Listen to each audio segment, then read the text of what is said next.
ವೆಂಕಿ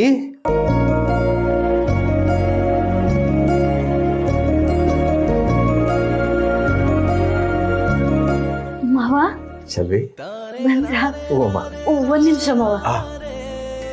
ವೆಂಕಿ ವೆಂಕಿ ಇಲ್ಲಿ ನೋಡು ಯಾರು ಬಂದಿದ್ದಾರೆ.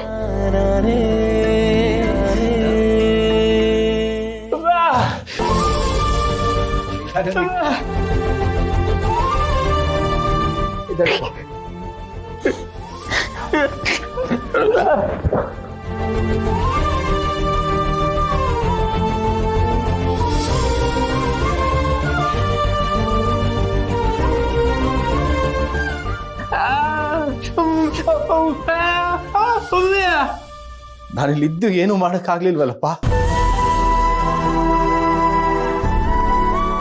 ಏನೋ ಕೋಳಿ ಜಗಳ ತೆಗೆದು ನಿನ್ನ ಮನೆಯಿಂದ ಹೊರಗೆ ಹಾಕಿದ್ರು. ಆಗ ಅವ್ರ ಜೊತೆ ಮಾತಾಡಿ ನಿನ್ನ ಉಳಿಸ್ಕೊಳಕಾಯ್ತಾ? ಹೋಗ್ಲಿ, ಈಗ್ಲಾದ್ರೂ ಅವರು ಅನ್ಯೋನ್ಯತೆಯಿಂದ ಒಟ್ಟಿಗೆ ಬದುಕ್ತಿದಾರ? ನೋಡು, ಬಾಡಿಗೆ ಮನೆನ ಭಾಗ ಮಾಡ್ಕೊಂಡು ಬದುಕ್ತಿದ್ದಾರೆ. ನಾನಿದ್ದಿಲ್ಲ ಏನ್ ಮಾಡ್ಲಿ? ನಿಮ್ಮ ಅಮ್ಮನೂ ಅಷ್ಟೇ ತುಂಬಾ ಬೇಜಾರು ಮಾಡ್ಕೊಂಡ್ರು. ನನ್ನ ಸ್ನೇಹಿತರೆಲ್ಲ ಕುಂಭಮೇಳಕ್ಕೆ ಹೋಗ್ತಾ ಇದ್ರು, ನೀವು ಬರ್ತೀರಾ ಅಂದ್ರು. ನಮಗೂ ಒಂದು ಸ್ವಲ್ಪ ಮನೆಯಿಂದ ದೂರ ಇರ್ಬೇಕನ್ನಿಸ್ತು. ಎಲ್ಲರಿಗೂ ಒಳ್ಳೇದಾಗ್ಲಿ ಅಂತ ಕೇಳ್ಕೊಂಡು ಬಂದ್ವಪ್ಪ. ಚಲ್ವಿ, ದೇವ್ರ ಮನೇಲಿ ಪ್ರಸಾದ ಇದೆಯಮ್ಮ, ತಪ್ಪದೆ ಇಬ್ರು ತಗೊಂಡೋಗಿ. ಸರಿ ಮಾವ. ಮಾವ, ಮನೇಲಿ ಇಷ್ಟೆಲ್ಲ ಆಗೈತೆ, ನೀವು ಬೇರೆ ಮನೇಲಿರ್ಲಿಲ್ಲ. ಇವರು ಸಾನೆ ಬೇಜಾರು ಮಾಡ್ಕೊಂಡ್ರು. ಆದರೆ ಇವಾಗ ನೋಡಿ, ನಿಮ್ಮನ್ನು ನೋಡಿದ ತಕ್ಷಣ ಇವ್ರಿಗೆ ಸ್ವಲ್ಪ ಸಮಾಧಾನ ಆಯಿತು. ಒಂದು ಮೊದಲಿಂದನೂ ಹೀಗೆ ಅಮ್ಮ, ನಮ್ಮನ್ನು ತುಂಬಾ ಹಚ್ಕೊಂಡ್ಬಿಟ್ಟಿದ್ದಾನೆ. ನಮಗೂ ಅಷ್ಟೇ, ಯಾವಾಗಲೂ ಅವನದ ಚಿಂತೆ.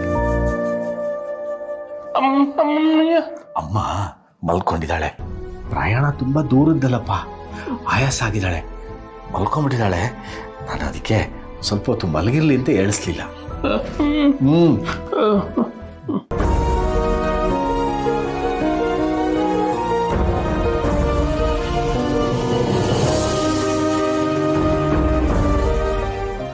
ಏನು